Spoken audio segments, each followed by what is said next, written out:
Hello student, welcome to my YouTube channel. आज के इस वीडियो में हम राजस्थान के इतिहास का कंप्लीट रिवीजन करने वाले हैं।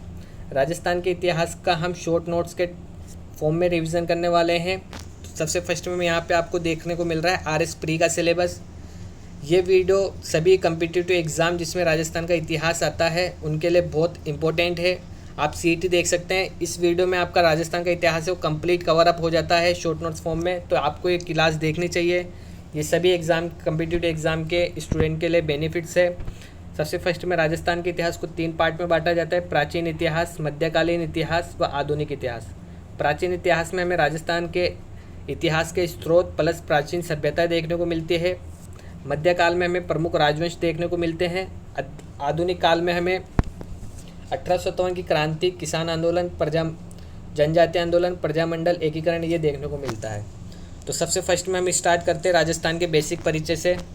इसमें हम सबसे फर्स्ट टॉपिक लेते हैं इतिहास का परिचय। इतिहास का बेसिक परिचय से हम सबसे फर्स्ट में स्टार्ट करने वाले हैं।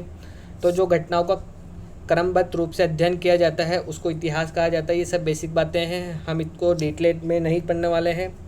सबसे फर्स्ट में जो प्राचीन काल में जो घटनाएं हुई है उनका क्रमबद्ध रूप से अध्ययन करना इतिहास कहलाता है। और इतिहास को 3 भागों में बांटा जाता है: प्रागैतिहास, आद्य इतिहास और इतिहास। आदि मानव का जब काल था उस काल को प्रागैतिहास के नाम से जाना जाता है। और आदि मानव जब थोड़ा सभ्य हुआ तो उसके बाद सभ्यताओं का युग स्टार्ट हुआ। सभ्यताएं जन्म ली, सभ्यताओं ने जब जन्म लिया तो उसको आद्य इतिहास के नाम से जाना जाता है। उसके बाद जो राजनीतिक घटनाक्रम हुआ है उसको इतिहास के नाम से जाना जाता है, जिसमें आप लगभग 1000 साल पुरानी घटनाओं को राजनीतिक इतिहास कालक्रम में देख सकते हैं। अब उसके बाद इस स्रोत का पता कर लेते हैं। जो आदि मानव के इतिहास का स्रोत है वह हमें अनुमानों के आधार पर हुआ है। और आद्य इतिहास से उसके हमें सिर्फ साक्ष्य प्राप्त है। और जो वर्तमान इतिहास हम पढ़ रहे हैं उसके हमें साहित्यिक रूप में प्रमाण हमें प्राप्त है।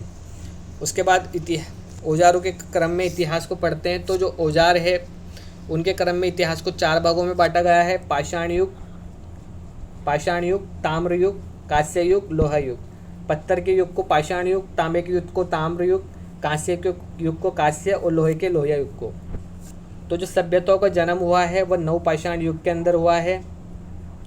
और जो जितनी भी सभ्यताएं जो विकसित हुई है वह किसी भी नदी के किनारे ही विकसित हुई है, ये आपको ध्यान रखना है। आप देख सकते हैं जो गणेश्वर सभ्यता है वह कातली नदी के किनारे स्थित हुई है।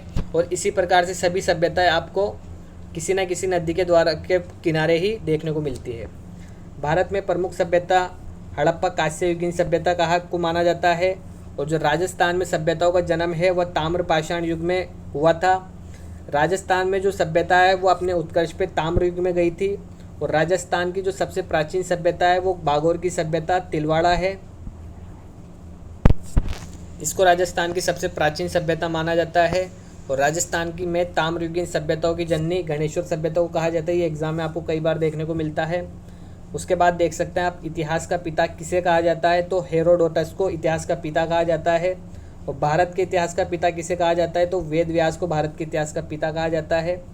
भारत में प्रथम ऐतिहासिक मानक पुस्तक किसे माना जाता है, तो जो कल्लण है, कल्लण की राजतरंगिणी पुस्तक लिखी गई थी उसको जो भारत का इतिहास है उसकी सबसे ऑथेंटिक या मानक पुस्तक माना जाता है। जिसके अंदर हमें क्या देखने को मिलता है, उसके अंदर हमें कश्मीर का इतिहास का वर्णन हमें देखने को मिलता है। राजतरंगिणी के लेखक कल्लण है, ये मैंने अभी बताया आपको। उसके बाद आप देख सकते हैं राजस्थान का समग्र इतिहास लेखन का कार्य किसके द्वारा किया गया था, तो जो मुहणोत नैन्सी है, मारवाड़ शासक जसवंत सिंह के दरबारी कवि थे, उनके द्वारा जो राजस्थान का समग्र इतिहास है उसको लिखने का प्रथम प्रयास इनके द्वारा किया गया था, मुहणोत नैन्सी। ये आप देख सकते हैं जसवंत सिंह, मारवाड़ के शासक जसवंत सिंह। मुहणोत नैन्सी को राजस्थान का अबुल फजल कहा जाता है। ये सब बेसिक क्वेश्चन है, आपको याद होंगे। और राजस्थान के इतिहास परक ग्रंथों को कहा जाता है विगत। ये आपको ध्यान है, मारवाड़ में जो इतिहास परक ग्रंथ है उनको विगत के नाम से जाना जाता है। और जैसे कि आप देख सकते हैं जो राजस्थान की महत्वपूर्ण विगत साहित्य है मारवाड़ परगनारी विगत, ये डिंगल भाषा में लिखा गया है, मारवाड़ परगनारी विगत। राजस्थान के इतिहास के जनक किसे कहा जाता है, तो ये सब बेसिक क्वेश्चन है। सबसे बेसिक जो एग्जाम में भी आपको कई बार देखने को मिलते हैं, colonel James Tod. Colonel James Tod को राजस्थान के इतिहास का जनक कहा जाता है। कर्नल जेम्स टोड मेवाड़ रियासत के पॉलिटिकल एजेंट थे। कर्नल जेम्स टोड को घोड़े वाले बाबा के नाम से भी जाना जाता है, क्योंकि वो घोड़ा लेके हर रियासत के में घूमते रहते थे, इसलिए उन्हें घोड़े वाला बाबा के नाम से भी जाना जाता है। बस आपको ये ध्यान रखना, वो मेवाड़ के पॉलिटिकल एजेंट थे। उसके बाद आप देख सकते हैं राजस्थान के इतिहास को 3 भागों में बांटा गया है। जो इतिहास काल है उसको 3 भागों में बांटा गया है। अभी मैंने आपको बताया प्राचीन इतिहास, मध्यकालीन इतिहास, आधुनिक इतिहास। प्राचीन इतिहास में आपको क्या पढ़ना है? सभ्यताएं पढ़नी है, शिलालेख पढ़ना है, प्रशस्ति पढ़नी है, सिक्के पढ़नी है। जो प्राचीन राजस्थान है उसके स्रोत और उनसे रिलेटेड सभ्यताएं पढ़नी है। मध्यकाल में आपको प्रमुख राजवंश है उनका इतिहास पढ़ना है। आधुनिक इतिहास, राजस्थान के इतिहास में आपको जो राजस्थान के जो रियासतों के शासक थे उनके प्लस अंग्रेजों के मध्यों की संध्या पढ़नी है, 1857 की क्रांति पढ़नी है, किसान आंदोलन पढ़ना है, जनजातियाँ पढ़नी है, प्रजामंडल आंदोलन पढ़ना है और एकीकरण आपको इसके अंदर देखने को मिलने वाला है। तो इसमें आपको जो सबसे फर्स्ट में आपको बेसिक बात है वो देख सकते हैं आप यहाँ पे, एक सेकेंड। इसके बारे में आपको बेसिक बात है कि बात किसे कहा जाता है, तो कथा कहानी करने वाले ग्रंथ बात कहलाते हैं। ख्यात किसे कहा जाता है, जो किसी शासक की प्रशंसा में किए गए ग्रंथ ख्यात कहलाते हैं, जैसे कि कसीदा, उर्दू में कसीदा बोला जाता है और जो राजस्थानी है उसमें ख्यात बोला जाता है। इतिहास परक ग्रंथ किसे कहा जाता है, तो विगत को इतिहास परक ग्रंथ कहा जाता है। फरमान, ये सब आपको पता है, फरमान एक तरह का शाही आदेश है, उसको फरमान कहा जाता है, जो किसी मुग़ल बादशाह या शहजादे के द्वारा जारी किया जाता है जनता के लिए। रुक्का, रुक्का राज्य के अधिकारियों के मध्य पत्र व्यवहार करने को रुक्का कहा जाता है। ये सब प्रशासनिक, मध्यकाल में प्रशासनिक जो इकाई है उसके मध्य जो एक तरीके से शब्दावलियाँ है वो है जो यहाँ पे इन्होंने ऐड कर रखी है शॉर्ट नोट्स में। उसके बाद आप देख सकते हैं सनद एक प्रकार की स्वीकृति होती है जिसके द्वारा मुग़ल बादशाह अपने अधीनस्थ को जागीर प्रदान करता है। मुग़ल बादशाह है उसके द्वारा जो अपनी किसी भी जागीरदार को जागीर प्रदान की जाती है वो उसको सनद कहलाती है। खरीदा किसे कहा जाता है, वह पत्र को कहा जाता है जो शासक द्वारा दूसरे शासक को भेजा जाता है। एक राजा के द्वारा दूसरे राजा को भेजा गया पत्र खरीदा कहलाता है। हकीकत बही, इसमें राजा की दैनिक दिनचर्या का उल्लेख मिलता है। उसके बाद खरीदा बही, वो हकीकत बही थी या खरीदा बही है, इसमें राजा को प्राप्त होने वाले महत्वपूर्ण पत्रों की नकल होती है। उसके बाद आप देख सकते हैं राजस्थान राज्य अभिलेखागार की स्थापना 1955 जयपुर में की गई थी, जिसको 1960 में बीकानेर में परिवर्तित कर दिया गया था। ठीक है। उसके बाद आप देख सकते हैं न्यूमिसमेटिक्स, सिक्कों के अध्ययन को न्यूमिसमेटिक्स कहा जाता है।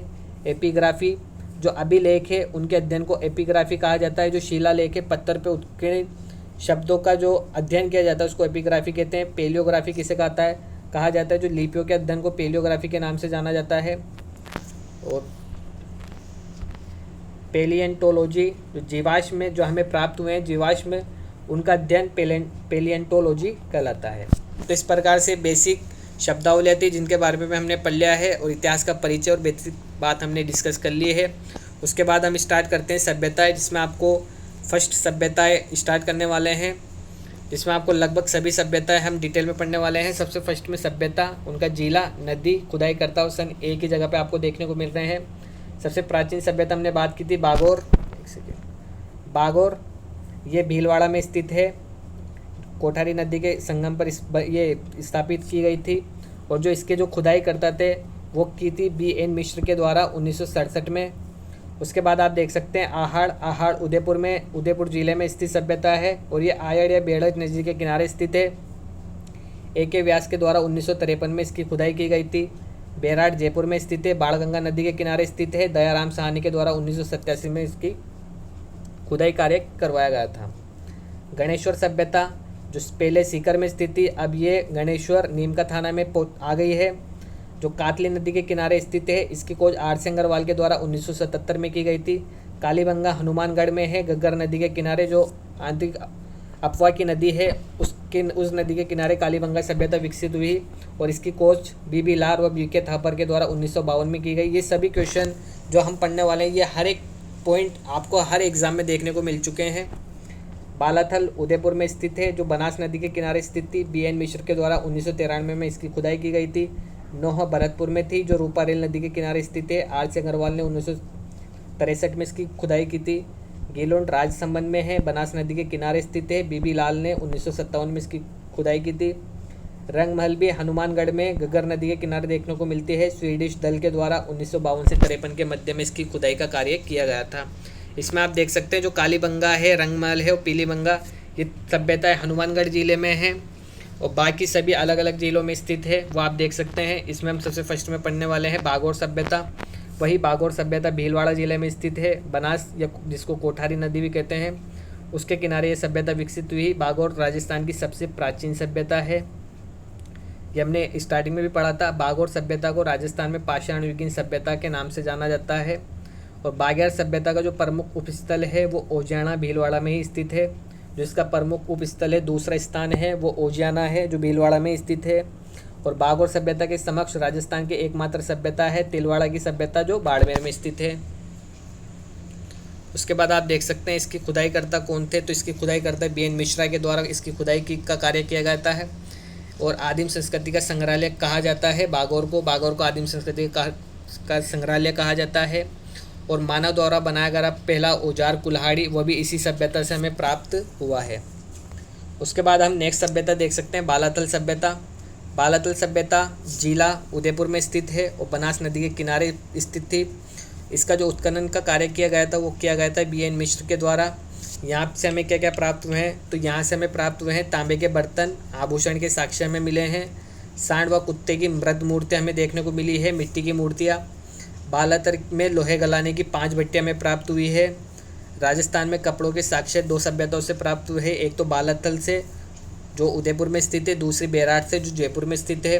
और जो बालासल सभ्यता है वो कांस्ययुगीन सभ्यता थी। उसके बाद आप देख सकते हैं आहड़ सभ्यता। आहड़ सभ्यता उदयपुर में स्थित है और ये आयड़ या बेड़ज नदी के किनारे पनपी थी या विकसित हुई थी। आहड़ सभ्यता राजस्थान की सबसे महत्वपूर्ण सभ्यता मानी जाती है। आहड़ सभ्यता के अन्य स्थल या अन्य नाम क्या है, तो वो धूलकोट, ताम्रवती नगरी, आघाटपुर, इन नाम से जाना जाता है। ये क्वेश्चन एग्जाम में आ चुका है।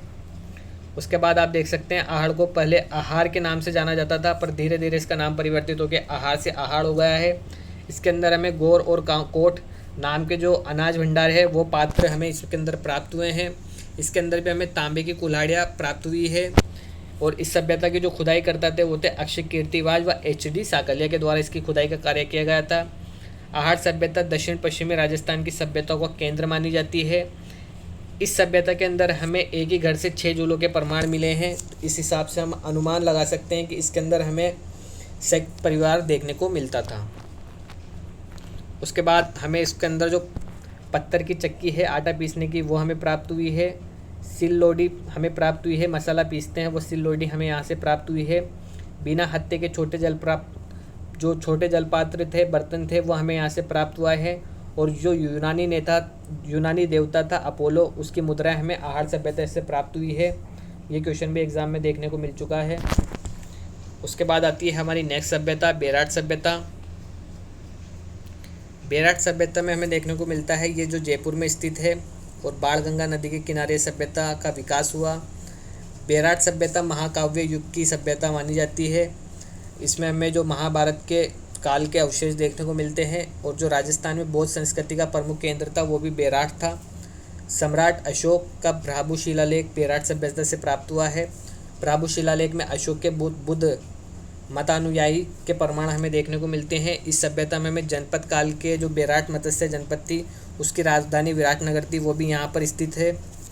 पंचमार्ग तथा इंडो ग्रीक सिक्के वह भी हमें इस सभ्यता से प्राप्त हुए हैं। यहाँ से हमें स्वर्ण मंजूषा प्राप्त हुई है।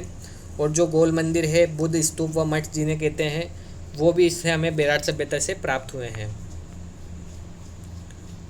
उसके बाद हम देख सकते हैं जो चीनी यात्री था हेनसुआंग, वो राजस्थान में भीनमाल के अलावा बेराट सभ्यता की यात्रा उसके द्वारा की गई थी। बीजक की पहाड़ी डोंगरी भोमली बेराट की सभ्यता के उपकेंद्र है। अशोक का शिलालेख बेराट में किसने खोजा था, तो कैप्टन बट के द्वारा अशोक का शिलालेख बेराट सभ्यता में खोजा गया था। जो धार्मिक वास्तुकला का जो प्राचीनतम उदाहरण है वह है बौद्ध मंदिर, और वो बौद्ध मंदिर भी बेराट में स्थित है। बेराट में हमें शंखलिपि के प्रमाण प्राप्त हुए हैं। पांडवों के अपने अज्ञातवास का समय बिताया गया था, वो बिताया था बेराट में। इस वजह से ये महाभारत से भी जुड़ी हुई सभ्यता है। उसके बाद आप देख सकते हैं कालीबंगा सभ्यता, जहाँ से सबसे ज़्यादा क्वेश्चन आपको एग्जाम में देखने को मिलते हैं। कालीबंगा सभ्यता हनुमानगढ़ जिले में स्थित है और ये घग्गर नदी के किनारे विकसित हुई। इसके खोज करता है अमलानंद घोष, खुदाई करता है बीबी लाल व बीके थापर। कालीबंगा शब्द का शाब्दिक अर्थ काले रंग की चूड़ियाँ सिंधी भाषा में। ये कालीबंगा भी सिंधी भाषा का शब्द है। जूते हुए खेत के साक्ष्य में कालीबंगा सभ्यता से मिले। ये क्वेश्चन आपको कई बार एग्जाम में देखने को मिलता है। हवन कुंड व तंदूर के साक्ष्य भी हमें कालीबंगा से प्राप्त हुए हैं। और राजस्थान में हड़प्पा संस्कृति का प्रमुख केंद्र भी कालीबंगा को ही माना जाता है। और कालीबंगा के जो उपस्थल है पीलीबंगा रंगमहल, जो हनुमानगढ़ में ही स्थित है, वो भी हमें यहाँ से प्राप्त हुए हैं। कालीबंगा के उपस्थल पीलीबंगा और रंगमहल को कहा जाता है। और राजस्थान का वह स्थल जिसे यूएनओ द्वारा संरक्षित स्थलों में शामिल किया गया है वो एकमात्र कालीबंगा सभ्यता है। कालीबंगा सभ्यता को यूएनओ ने संरक्षित स्थलों में स्थान दिया है। कालीबंगा सभ्यता हड़प्पा के 3 युगों से संबंध रखती है, जिसमें आप देख सकते हैं प्राक हड़प्पा काल, उत्तर हड़प्पा काल। इन तीनों युग से ये सभ्यता का संबंध माना जाता है। इस सभ्यता में एक साथ 2 फसलों का होने के साक्ष्य में प्राप्त हुए हैं। कालीबंगा में भूकंप के साक्ष्य में देखने को मिलते हैं। लकड़ी की नालियाँ हमें कालीबंगा से प्राप्त हुई है। घरों में कुएं के प्रमाण भी हमें कालीबंगा से प्राप्त हुए हैं। शल्य चिकित्सा के प्रमाण, कांसे के शीशे के प्रमाण, हाथी दांत के कंगे के प्रमाण, ये सभी हमें कालीबंगा से प्राप्त हुए हैं। इसके अलावा कालीबंगा से हमें कपास की खेती के साक्ष्य, अंकित मिट्टी के मुहर के साक्ष्य, बहुधन्य कटक, गेहूँ व जौ और शंख की चूड़ी यहाँ से हमें कालीबंगा से प्राप्त हुई है। तो ये सब हमें ध्यान रखना है, क्योंकि इसमें से क्वेश्चन आपको हर बार एग्जाम में देखने को मिलता है। उसके बाद आप देख सकते हैं नौ सभ्यता, जो भरतपुर में स्थित है और ये रूपारेल नदी के किनारे विकसित हुई थी। इसके उत्खनन करता थे आरसी अग्रवाल। यहाँ से हमें जो शुक, शक, कुषाण, गुप्त काल के जो सर्वाधिक साक्ष्य हैं वो नौ सभ्यता से मिले हैं। जो प्राचीन काल में जो राजवंश थे उनके जो साक्ष्य हैं वो सबसे ज़्यादा हमें नौ सभ्यता से देखने को मिले हैं। राजस्थान में लोहयुगीन संस्कृति का नौ सभ्यता मानी जाती है। लोहयुगीन संस्कृति का जो प्रारंभ है वो नौ सभ्यता से माना जाता है। इस सभ्यता से हमें क्या प्राप्त हुए हैं, तो हमें पक्षी चित्रित कुषाण कालीन ईंटें नौ से पाई गई है। जो पक्षी से चित्रित कुषाण कालीन ईंटें हमें यहाँ पे प्राप्त हुई है। उसके अलावा कुषाण कालीन तथा गुप्त कालीन सर्वाधिक साक्ष्य में नौ सभ्यता से प्राप्त हुए हैं। उसके बाद आप देख सकते हैं नौ से यक्ष प्रतिमा जाखम बाबा की मूर्ति में प्राप्त हुई है। नौवा सभ्यता से हमें गुप्त कुषाण कालीन स्थल बयाना, जो भरतपुर में स्थित है, सोग आगापुर, ये प्राप्त हुए हैं। राजस्थान का पहला विजय स्तंभ भी बयाना में ही स्थित है। और कुषाण कालीन सोने के सिक्के भी हमें नौवा से प्राप्त हुए हैं। उसके बाद हम देख सकते हैं गणेश्वर सभ्यता। गणेश्वर सभ्यता सीकर में स्थित है, कातली नदी के किनारे स्थित है। गणेश्वर सभ्यता को ताम्रयुगीन सभ्यताओं की जननी कहा जाता है। गणेश्वर का प्रमुख उपस्थल सोनारी सभ्यता है, जो झुंझुनू में स्थित है। उसके बाद आप देख सकते हैं तांबे के सर्वाधिक औजार भी हमें गणेश्वर सभ्यता से प्राप्त हुए हैं। और गणेश्वर सभ्यता से हमें जो प्रमुख साक्ष्य प्राप्त हुआ है वो है मछली पकड़ने का कांटा। ये क्वेश्चन एग्जाम में भी देखने को मिलता है। मछली पकड़ने का कांटा कहाँ से प्राप्त हुआ है, तो गणेश्वर सभ्यता से प्राप्त हुआ है, जो नीमका थाना में स्थित है, अभी पहले सीकर में स्थित थी। इसके अलावा अन्य साक्ष्य तीर, भाले, कुल्हाड़ी भी हमें यहाँ से देखने को मिले हैं। गणेश्वर सभ्यता के लिए ताम्र आपूर्ति का केंद्र था खेतड़ी झुंझुनू। हड़प्पा सभ्यता के लिए ताम्र औजारों की आपूर्ति गणेश्वर सभ्यता के द्वारा की जाती थी। और गणेश्वर सभ्यता की खुदाई करता आरसी अग्रवाल विजय कुमार के द्वारा की गई थी।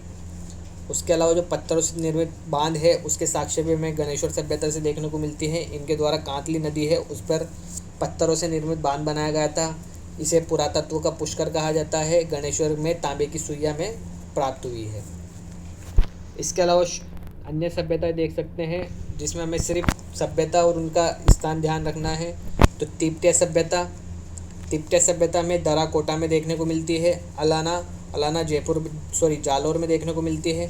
सोंदी बीकानेर में, रेड टोक में, ओलाव कुंड जैसलमेर में, डाडा थोरा बीकानेर में, इसवाल उदयपुर में, किराणोद जयपुर में। ये अन्य सभ्यताएं जिनमें हमें सिर्फ इतना ध्यान रखना है। उसके बाद आप देख सकते हैं नैनवा हमें देखने को मिलती है टोक में। पुंगल बीकानेर में, जोधपुरा जयपुर के अंदर देखने को मिलती है। कुराड़ा नागौर में, पिंड पांडलिया चित्तौड़ में, जायल नागौर में, गीलुंड राजसमंद में, गरदड़ा बूंदी में, जिन्हें हम गरदड़ा या गरदादा भी बोलते हैं, ओंजियाना भीलवाड़ा में और डडीगर अलवर में। ये सभ्यता हमें देखने को मिलती है। उसके बाद आप फैक्ट्स देख सकते हैं थोड़े से। कालीबंगा प्रथम कहा जाता है सोती सभ्यता बीकानेर, इसको कालीबंगा प्रथम कहा जाता है। राजस्थान में का जो प्राचीन टाटा नगर है उसे रेड टोको कहा जाता है। राजस्थान में बौद्धकालीन प्रमुख केंद्र कहाँ कहाँ से प्राप्त हुए हैं, तो वो एकमात्र बेराट जयपुर से, ओसिया जोधपुर, कोलवी की गुफाएं झालावाड़, इन 3 जगह से हमें देखने को मिला है। बौद्धकालीन जो प्रमुख केंद्र है वो तो सिर्फ बेराट से प्राप्त हुए हैं। जो ओसिया सभ्यता है वो हमें जोधपुर से प्राप्त हुई है, और जो कोलिया की गुफाएं हैं वो झालावाड़ से हमें प्राप्त हुई है। उसके बाद आप देख सकते हैं राजस्थान का वह स्थल जो प्राचीन काल में जैन बौद्ध हिंदू धर्म का प्रमुख केंद्र था, तो वो ओसिया जोधपुर था। राजस्थान में जैन धर्म का प्राचीन केंद्र वो भी ओसिया जोधपुर या भीनमाल जालोर को माना जाता है। खेड़ा सभ्यता, नगर सभ्यता टोक को कहा जाता है। मिट्टी की तलवार कहाँ से पाई गई है, तो वो नलियासर बीकानेर से पाई गई है। राजस्थान की प्रथम अलंकृत गुफा वह हमें बांका गांव भीलवाड़ा से मिली है। नृत्य मुद्रा में चकतेदार हिरण कहाँ से प्राप्त हुए हैं, तो गिलोन से प्राप्त हुए हैं। तोलने व मापने के बाट कहाँ से प्राप्त हुए हैं, वो गिलोन सभ्यता से प्राप्त हुए हैं। पहिएदार गाड़ी रंगमहल सभ्यता हनुमानगढ़ से प्राप्त हुई है। गुरु शिष्य की मृण मूर्ति, मिट्टी की मूर्तियाँ भी रंगमहल से प्राप्त हुई है। बनास संस्कृति में शामिल थी आर्य सभ्यता, गिलुंड और बालाथर सभ्यता। भारत में पशुपालन के प्राचीनतम अवशेष बागोर सभ्यता से मिले हैं। गायों के साक्ष्य में ओजाना सभ्यता से देखने को मिलती है। भारत के प्राचीनतम भट्टिया सुनारी झुंझुनू सभ्यता से देखने को मिलती है। राजस्थान में खोदा गया प्रथम सभ्यता स्थल नगरी चित्तौड़ है। चक्राकार कुएं पाई जाते हैं नगरी चित्तौड़ के अंदर। इस प्रकार से हमारी सभ्यता है वो कंप्लीट होती है। नेक्स्ट टॉपिक है हमारा अभिलेख या शिलालेख, इसको हम डिटेल में पढ़ने वाले हैं। उसके बाद प्रशस्ति पढ़ने वाले हैं डिटेल में। उसके बाद सिक्के, उसके बाद हमारा जो राजपूतों का उदय है, उत्पत्ति है, वो स्टार्ट होने वाली है। तो आज के लिए यही तक विराम देते हैं। मिलते हैं नेक्स्ट क्लास में अभिलेख के साथ। वीडियो अच्छी लगी तो प्लीज़ सभी जगह शेयर कीजिए। मिलते हैं नेक्स्ट वीडियो में। Thank you for watching.